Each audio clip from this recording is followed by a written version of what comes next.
All right, we will go ahead and get started here. Thanks again for everyone being here. This is the Virginia Opioid Abatement Authority's Q&A technical support webinar.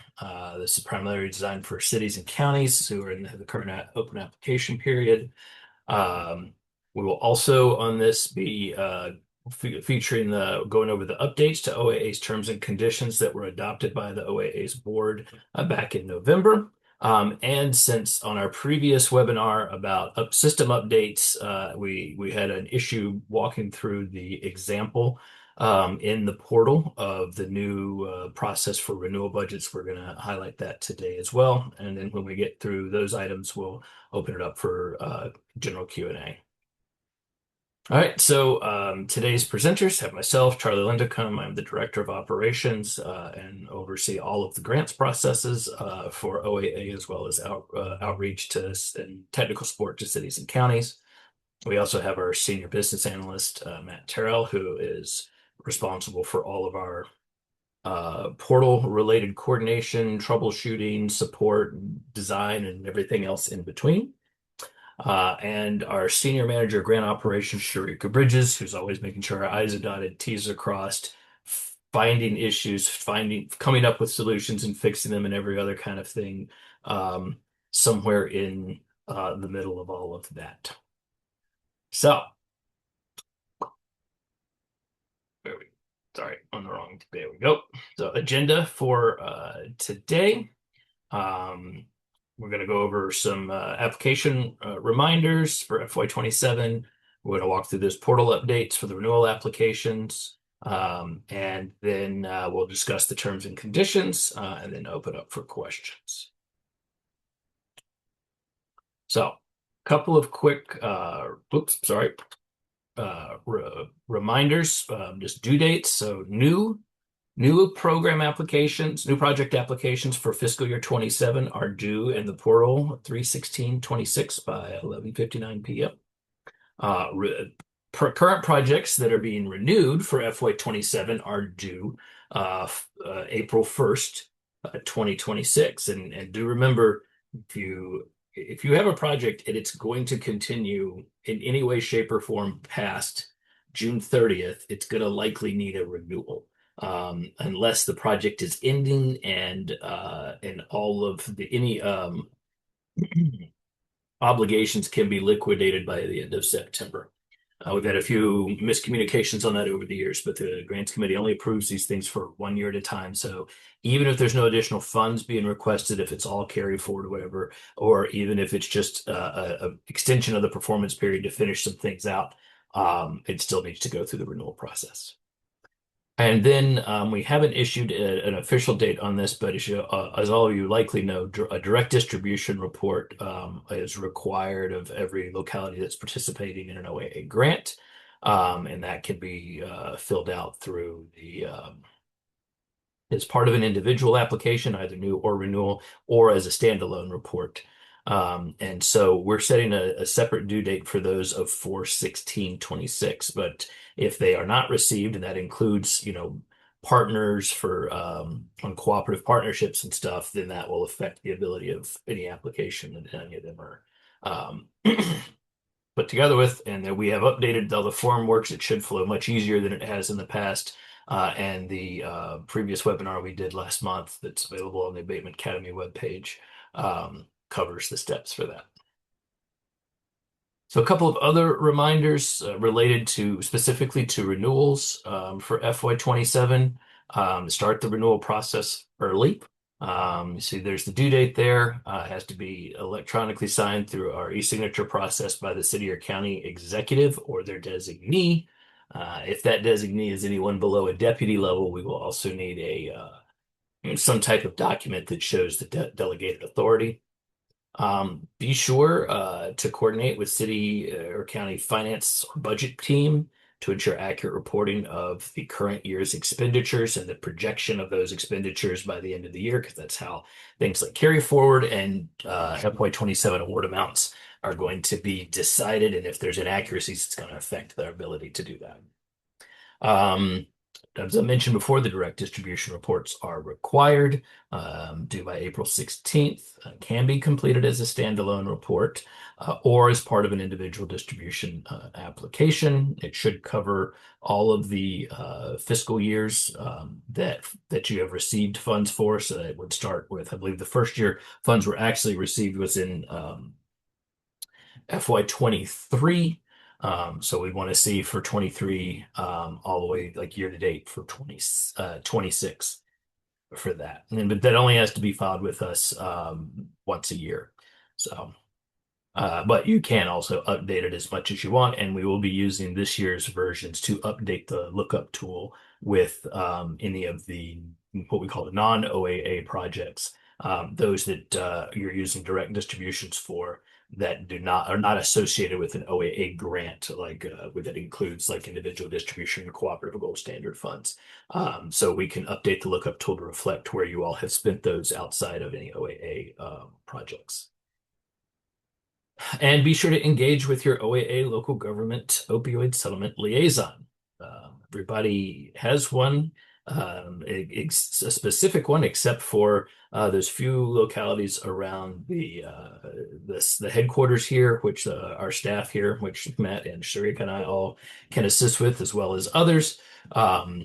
And the link is here for if you get the slide deck later. I will also have that map up on the last slide of this. So they can help and can also help talk through where you are with your FY26 project if it was originally scheduled to end this year, and determine if it makes sense to do a renewal or not. We've had a few people misproject and they've not renewed, but they've ended up needing a renewal. And then if you're spending outside of that liquidation period, then that's a compliance issue, and we want to try to avoid those things.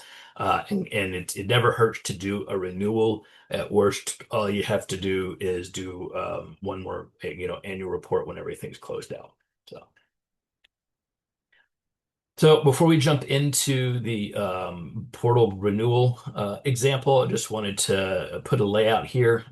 We used to be 3 tabs to do the budget. We've updated that now to 7 to try and provide things in more bite-sized pieces. So the first 3 tabs are about the current year budget. So you're looking at current year personnel expenses. It's going to show your award. You're going to show your year-to-date expenditures and then where you think you're going to end up at the end of the fiscal year, and that's going to help generate your carry forward. You're going to do the same thing for operating and capital, and then the same thing for your funding sources. And then from there, you move into the upcoming years tabs, which includes the upcoming or renewal year, so the next year that you're renewing for, and then any adjustments you would potentially want to make for your out years that are still remaining. You will be able to show how much of that carry forward that you wish to use, and then how much you need to see in how much of funding you're requesting in the new year in addition to that carry forward. You do that for personnel, then you do it for operating capital, and then you do it for the funding sources. And then the last tab is a summary. It's got everything on it. It's really read-only so that there's reconciliation and you can see everything. And that's sometimes for your CFOs or your executives that want to see it all in one place and have an understanding of what's going on with the project as a whole. There's also a validation question when you move past that to ensure that the numbers that you're requesting are what the system is seeing them the way you're looking for them. No, it's a few more steps than it was before, but hoping that this will ultimately make it easier and will also display all the numbers and things won't be happening in the background of the system that aren't being seen unintentionally. All right, so from there, I'm going to stop sharing and turn it over to Matt to walk through the portal renewal example.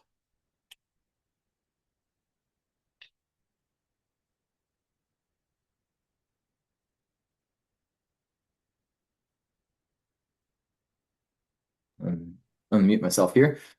Okay, so today I'm in our UAT environment. Just happened to create this application under the Spotsylvania County account, and we are working on a Spotsylvania County COOP renewal for 2027. I've already clicked resume from our dashboard. and gone to the budget personnel expenditures. So I've clicked through all of our instructions, fiscal agent, partners, and the project proposal sections. So here you can see what we were awarded in 2026. So this is our current year personnel expenditures. I only had one salaried staff. And actually, before I get started, I want to again point out this link. We have this link on every single budget page in multiple locations. If you are curious about your particular carry forward scenario, feel free to click this link, and there's a few up here that we have. We have 6 so far. If you don't see your scenario here, reach out to one of your liaisons and they can work with you on that. And it would probably help somebody else. So we can add your issue to this and hopefully make somebody else's life a little bit easier too. So for today, for our salaried staff, the naloxone purchaser, I've kept all of our awards low just to make the math a little bit easier. So far this year, they have spent year to date $500, and they are projecting that they will spend half of that, which gives us a carry forward available here of $1,000. So I'll click save. You'll see all of that update. I don't have any part-time staff, wage, or hourly. And you'll see down here, this will be a total of your current year projected personnel expenditures. I'll click save and next, which will take us to our current year operating and capital. So for this, they're purchasing the naloxone here. So again, I will click on this line and click edit. And we'll just make our math really easy. Another 500 that they've spent current year to date, and they are projecting to spend 1,000, giving us $1,000 in carry forward available. I'll click save on that. And we don't have any capital expenses here. And at the bottom, you'll see our current year projected operating capital expenditures of $1,000. We tried to add more of these little reconciliation pieces throughout so that as you're moving through it, you can see and just be sure that what you want is what is showing up here. So save and next and go to our current year funding sources. If we scroll down, I did not have any non-OAA matching funds here, but I do have 2 OAA funding sources, one being the cooperative partnership, another being the test cities individual distribution. So I used $1,000 from each. I'm projecting to spend $1,000 from each of them. So first I will update our cooperative partnership here. And current year-to-date expenditures, 1,000. And let's update our individual current year-to-date expenditures. 500 projected of 1,000. And as you can see, our total here, these match our expenses here. So current year-to-date expenditures of 1,000 ties out with what we have in expenses. Projected year-end totals of 2,000, leaving us 2,000 in carry forward available.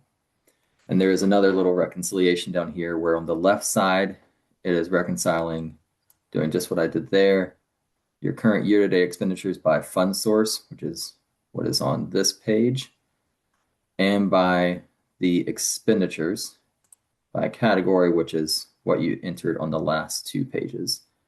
And the right side is doing the same by the projected year-end expenditures. So the difference here for both of them will have to be 0 before we can go to save and next.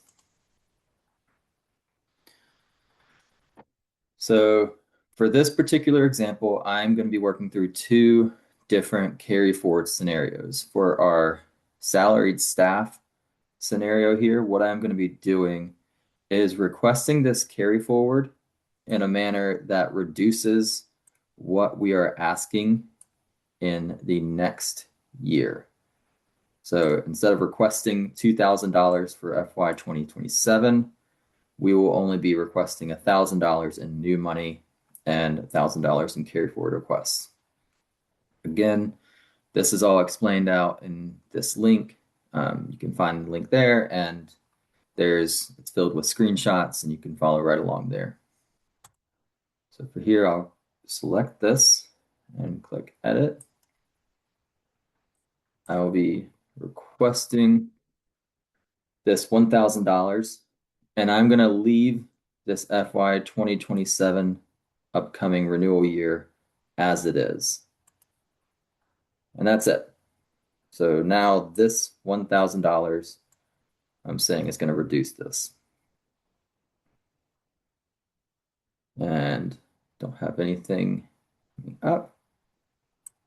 Save and next.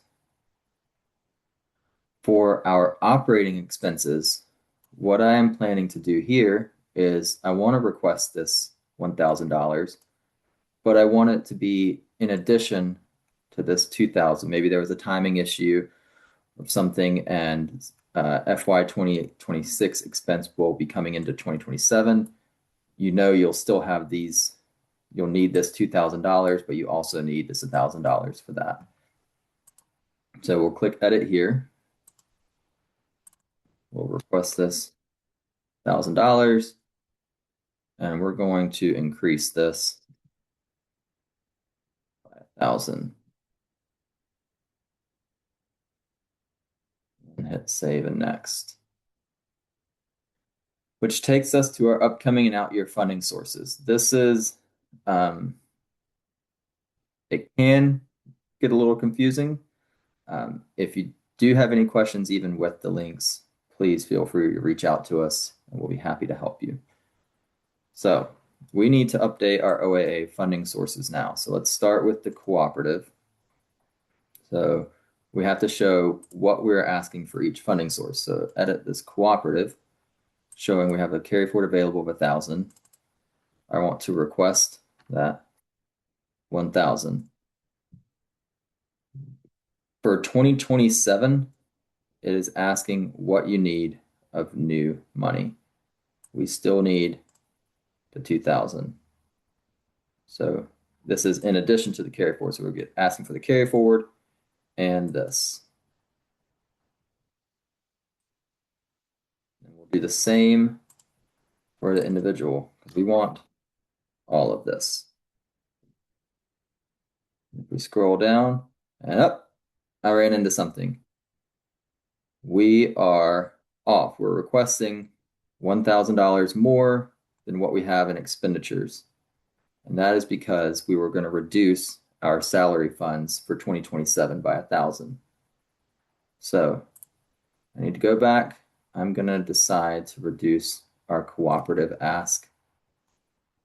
So since we were reducing our funds that we needed in 2027, we'll reduce our new funds there.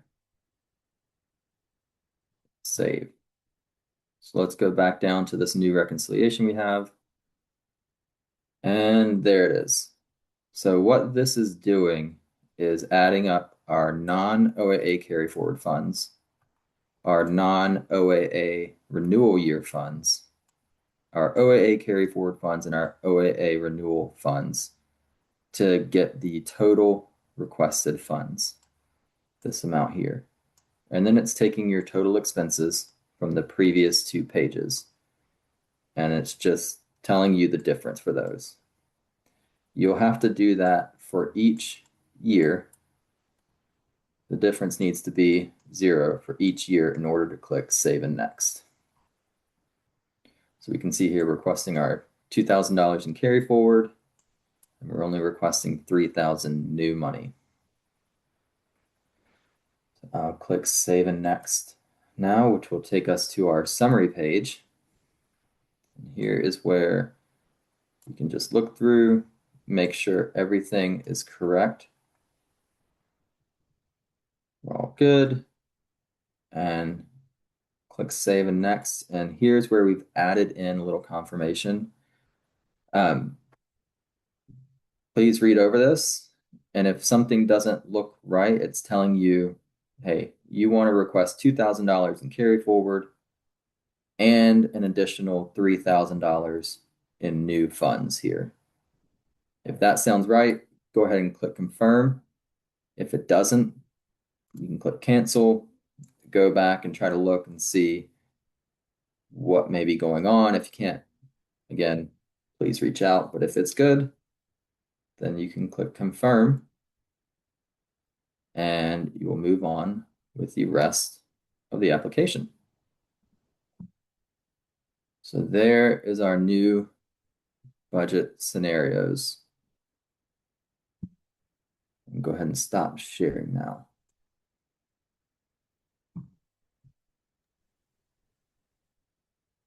Thank you, Matt. And in the interest of keeping things moving in time, I'll go ahead into the terms and conditions, and then we'll take questions after. You all are welcome to use the Q&A feature to enter questions, and as things go, we will work on answering those. But also, if when we get to the Q&A point at the end, you can also do a hand raise, and we can allow you to talk if it's easier than typing out. So we'll go back to.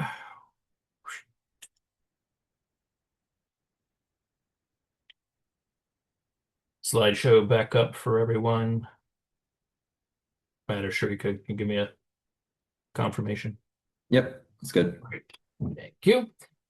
All right, here we go. So now we're going to go to the updated terms and conditions. And these are effective with the FY27 awards. So any awards you have currently that, whether you got them, in they were awarded in June of last year, or they were awarded in one of the subsequent grants committees, the meetings that happened this year. They are still under the terms and conditions that came with those award packages. So the updates will be effective with all the awards that will be going forward, either news or renewals for FY27. So context, Code of Virginia requires us to establish these different criterias and processes. Um, our terms and conditions do our best to compile all the items into one document and provide them on the website and part of every award package.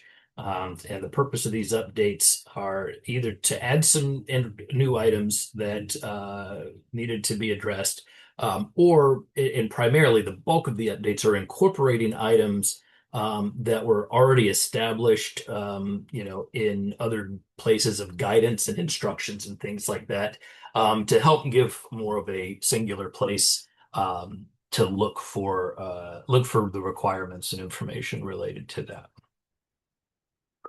So as I mentioned, the effective date for these are for awards starting on or after July 1 of 2026. Does not apply to the FY26 current awards. We're putting this out now to provide time for you all to be able to review before applying, and for us to be able to provide some additional resources like this webinar. And if there are any state agencies on and listening, there will be a separate webinar to go over the state agency renewal process, as well as the changes that from these terms and conditions that will be added to the MOUs for state agency awards.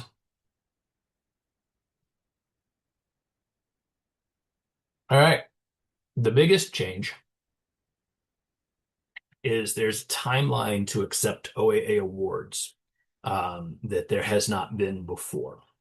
And this was put in place because we often still have many awards that 6 to 8 months after they've been awarded still haven't done the steps they need to accept the award, and or allow us get us the information that we need that's required to transmit the funds. So based on the scenario of the award, you can see here, so a new award that's approved for the this upcoming fiscal year, you have 90 days to formally accept the award, and 120 days to complete and submit all required documentation. And so the clock on that starts based on Uh, the based on either the beginning of the fiscal year, July 1, or if the award package is issued after July 1, then it starts on the date of the award package. And we're working on updates to those award letters that will include this language and what those due dates are. So the documentation piece, I'm sorry, let me step back. So accepting the award is going through the process to have that award package signed off on by, city or county executive through the e-sign and submitted to us. The all required documentation is things like contingency documents, subrecipient MOUs, cooperative operational agreements, um, W-9s we need to be able to transfer funds and things like that.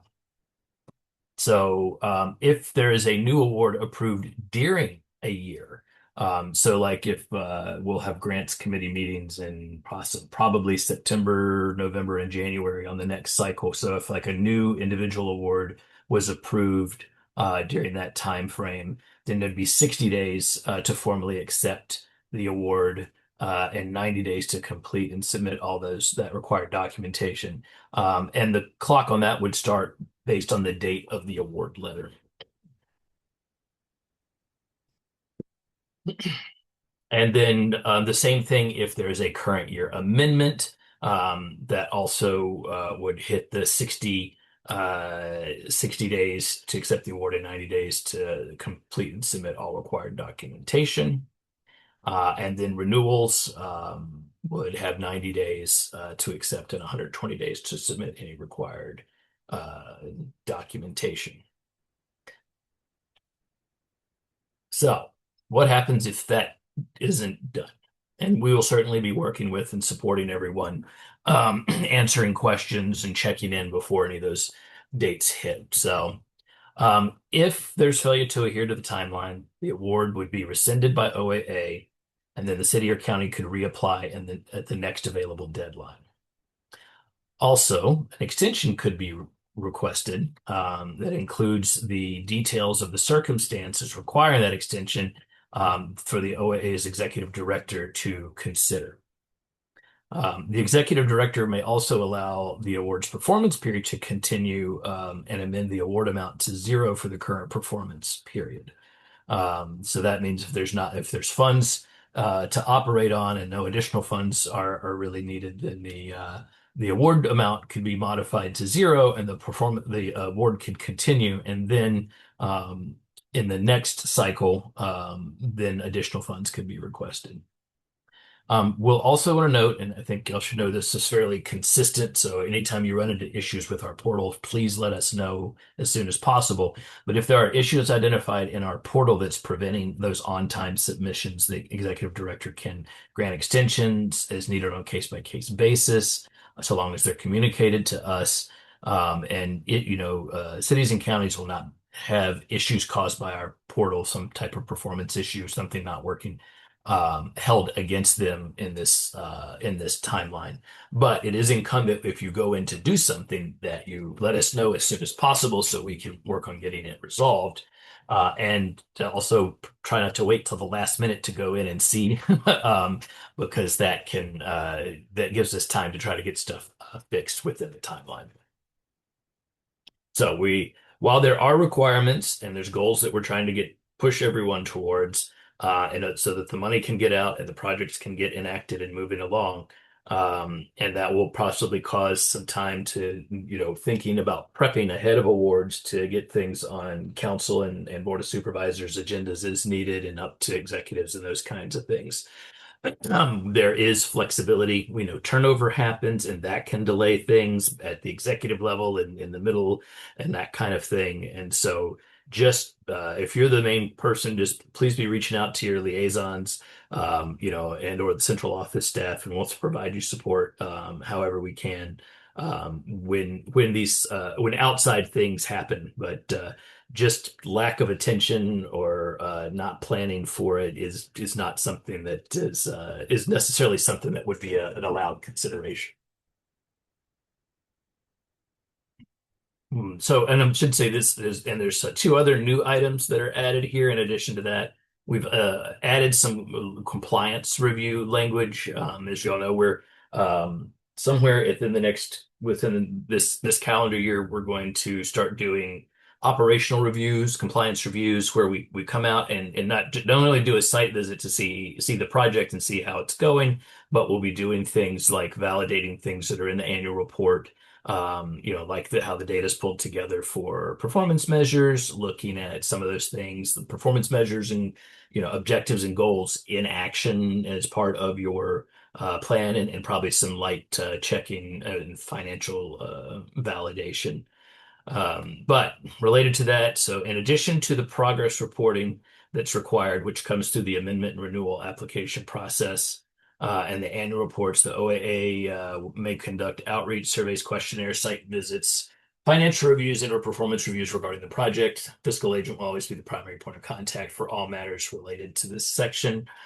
And the recipient understands that failure to maintain compliance with terms and conditions and any other requirements or contingencies placed on the award may result in the project being terminated, restricted, modified, required to complete a performance improvement plan. It should be plan, not plant, sorry, or other remedy.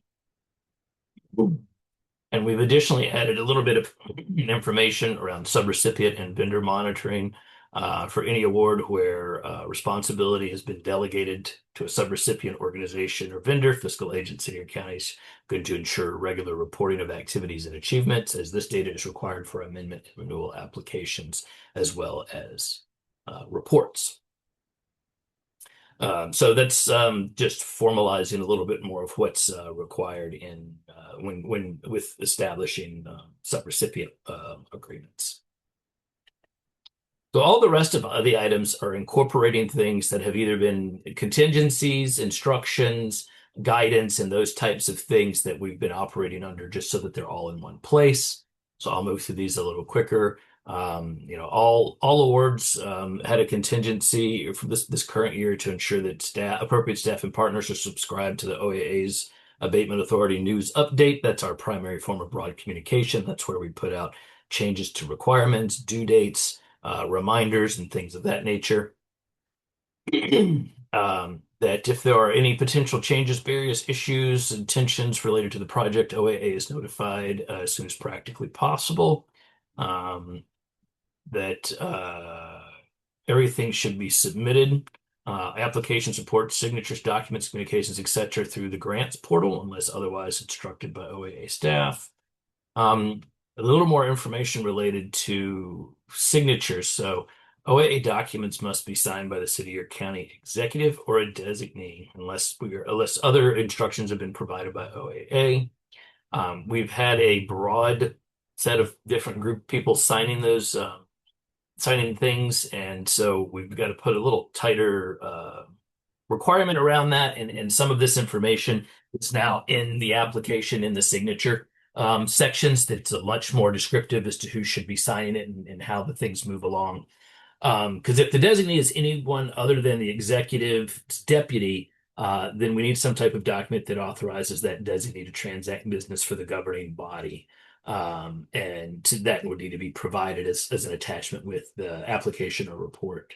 And this is just to ensure that the top level of leadership knows what's happening with these funds, because ultimately, especially with the individual stuff, the set aside funds, they are for the governing body. They are their responsibility. They have the authority to determine how they want to use those, to request them, and that kind of thing. So moving along to the renewed awards, carry forward and balances may be used to continue a project while city, county, or state agency completes award acceptance process, so that the renewal year funds can be transmitted.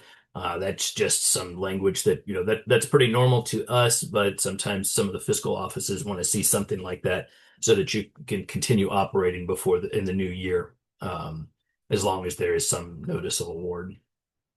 And then when awards end, the annual report for the last year will serve as the final closeout report. Moving along,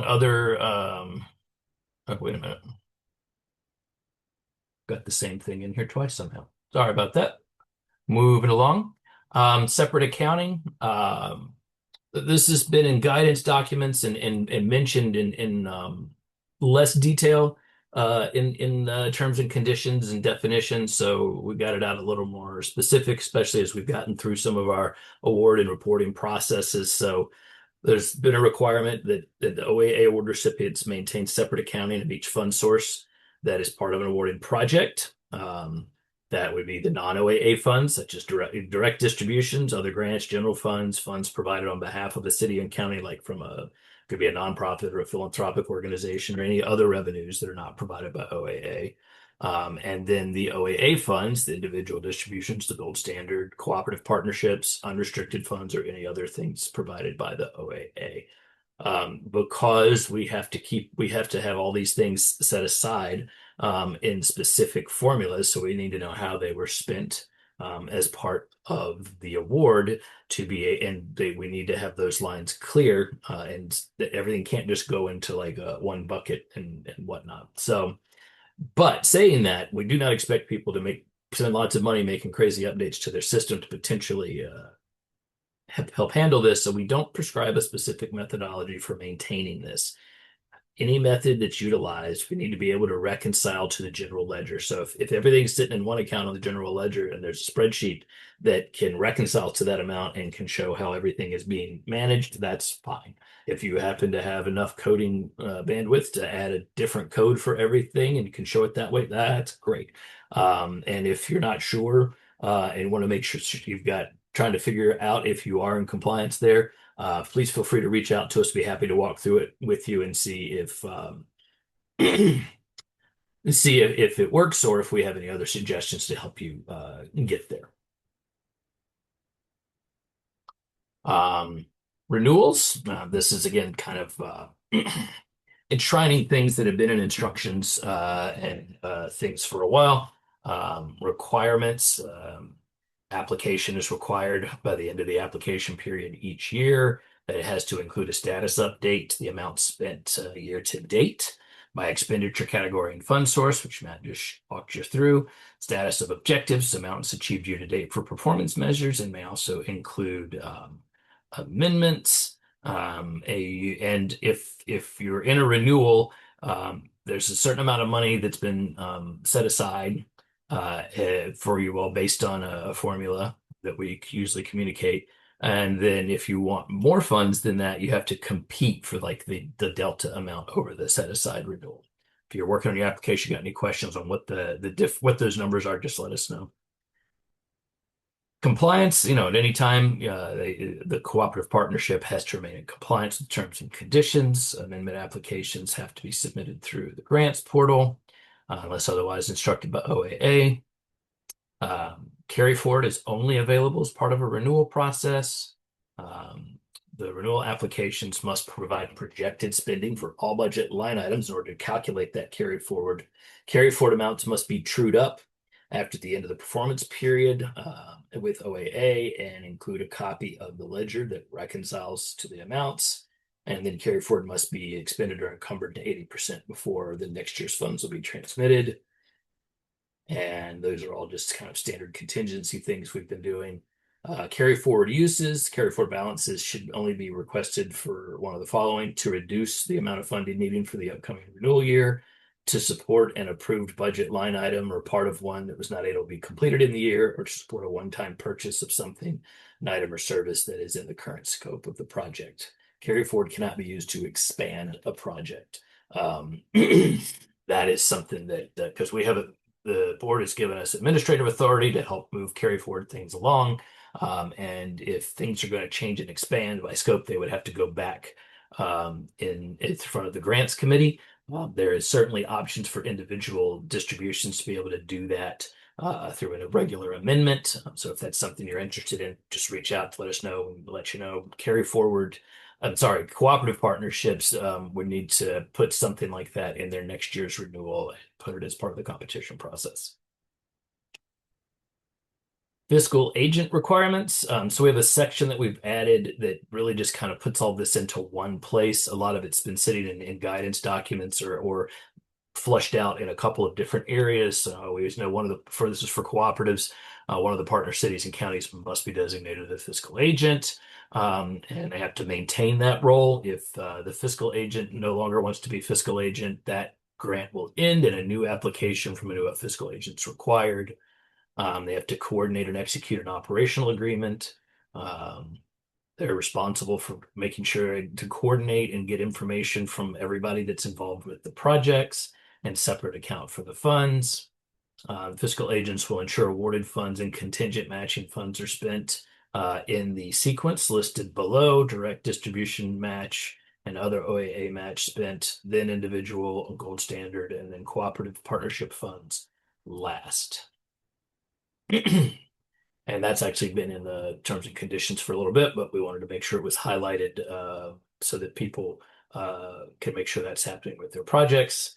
And then deadlines: fiscal agent, city, and county is responsible for ensuring amendments and renewals, as well as any reports are completed accurately and submitted to OAA by the due dates. Annual report requirements.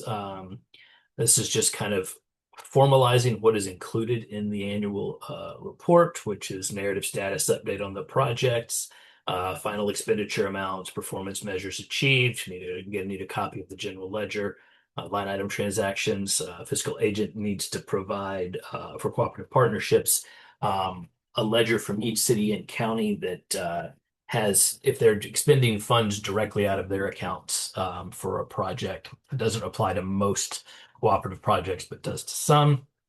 Annual reports are due October 1st of each year for the performance period that ended in June. OAA may modify this date as long as a written notice is provided at least 30 days in advance of the modified date, if that date is earlier than October 1. So if we were to make it later than October 1, it doesn't need the notice. But if, say, we were to move it back, we would need to give you at least 30 days ahead of what that due date notice. Don't have any plans to do that. Just wanted to provide the flexibility for us. When award ends, the annual report will serve as the last year's final report. And hopefully, we're working with our vendor now when it comes to the annual report time for the FY26 awards this summer. The annual report and the carry forward true up will be combined into one report.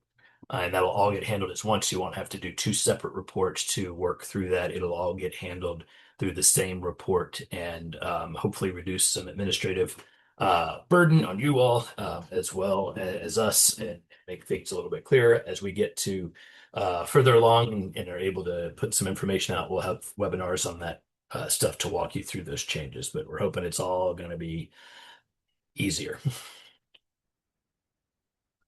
And so on our webpage, we've posted the updated terms and conditions.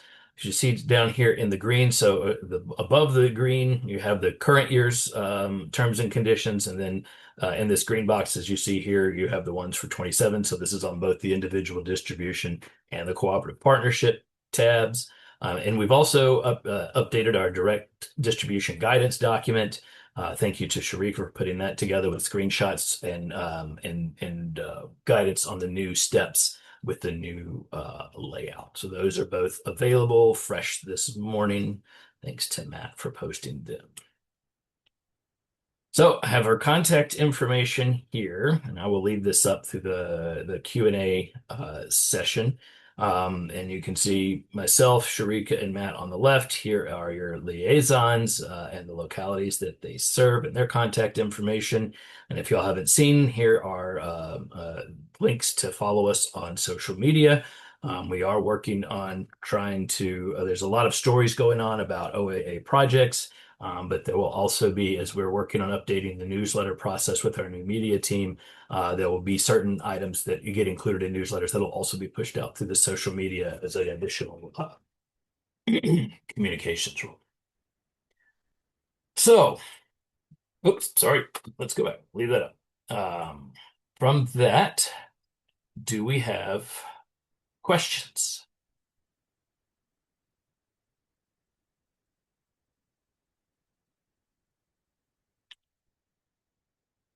Use the Q&A, or you can also raise hand if you would like to just ask it in the meeting itself. And it can be on the terms and conditions, it can be on the renewal process, or anything else just related to the application, direct distribution reporting process.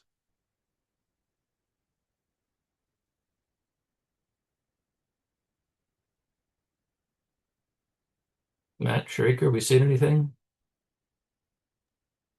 No. Nope. All right. Well, hearing nothing. I'm giving a minute to make sure nothing pops up in the Q&A at the last minute. Um, I appreciate everyone's time and being here. This slide deck and video will be posted on our Abatement Academy page just as soon as it's available. And we will have a news blast that will go out, letting you know when it is available.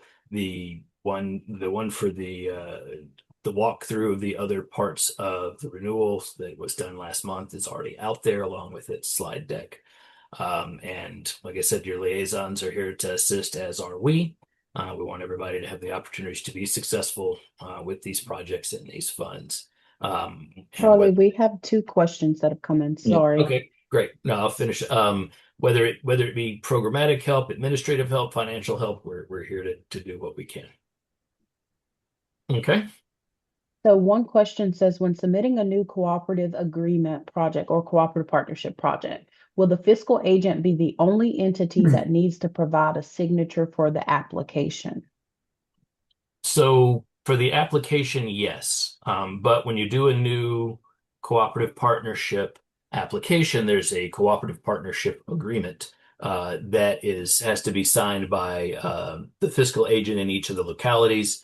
There's a template to that. It shows that the localities have designated the particular city or county as fiscal agent, and then it also captures any of the year one funds that are being pledged as match. That has to be signed off on by each locality executive or designee, um, but before the application is submitted. But when it's the application itself, the kind of last step before it's officially submitted, that's just the fiscal agent. That agreement is basically the other localities giving the fiscal agent, um, city and county, the authority to submit that on their behalf. And I think that kind of answers the next question. The question indicated with the understanding that there will be an MOU with the partnering jurisdictions. So it wouldn't actually be an MOU. It would be the cooperative agreement that you do as a part of the new cooperative partnership application process. And then if your project is approved for award, then you would have to do an operational agreement as a contingency of that award. And that would be with the fiscal agent, city or county, and any partnering jurisdictions as well. Yeah. If the cooperative agreement, as we call it, is basically the agreement of the localities to apply. And then the operational agreement is you have been awarded. Now, how are you going to go about managing this stuff? And that's always going to be a requirement of a new cooperative award. And so, it's obviously possible you could put the application together and it doesn't get awarded. That has happened just because of the amount of requests that we get. But that, in looking at those 90 and 120-day timelines for things, getting an operational agreement together often is one of the things that holds up cooperative partnerships from getting going in their first year. So it's something, there's templates out on the Grand Simfo page under cooperative partnerships. There's no reason that, it's up to you all. We didn't want to waste a bunch of legal time for something that may not be awarded. But because it's often a holdup, there's no reason that you all can't have like principled discussions and put kind of a draft together ahead to help your timeline once you know that the award has been made, and then that can get things moving through the different localities and through the different legal offices and that kind of thing. Because as I know, many of the localities you have to go back in front of the board for these types of things. So you're welcome to jump ahead on that if you want. Many of you have are fiscal agents and have done a number of these and done them well. So it is an option. It is not a requirement. We would never ask for it ahead of time because we know it can be a lot of work, but it will always be a requirement before we transmit funds on any new cooperative partnership. Anything else? Say there's some stuff coming in the chat. Appreciate everyone's nice thank yous.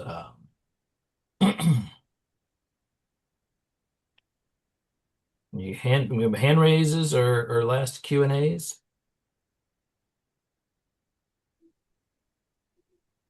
Going once, going twice. So we'll have another technical support webinar coming up on the 18th of this month. And then our last planned one is the 4th of March. But also it should be noted out there, in the latter part of May, we're planning to do kind of a grants management, like if your award gets approved, whether it's new or renewal or whatever, here's the steps that you need to be thinking about to get through the acceptance and approval process, and your kind of during the year grants management things. And we Sharika's put this together based on a lot of the issues that we have had to help many localities through, whether it be just timing of getting things done or questions and that type of stuff. So I see a raised hand. Sharika, Matt, why don't you promote Mr. Schliessman to ask his question Certainly. and allow him to speak? Yes, he has access now. I'm sorry, I accidentally hit the button. I apologize. Oh, okay. Well, that's all right. We allow it at least one per webinar. No worries. I was really curious what your question was. It's okay. All right. Well, appreciate everybody's time and attention here. And like I said, please reach out, and liaisons will also be reaching out and checking in with everybody.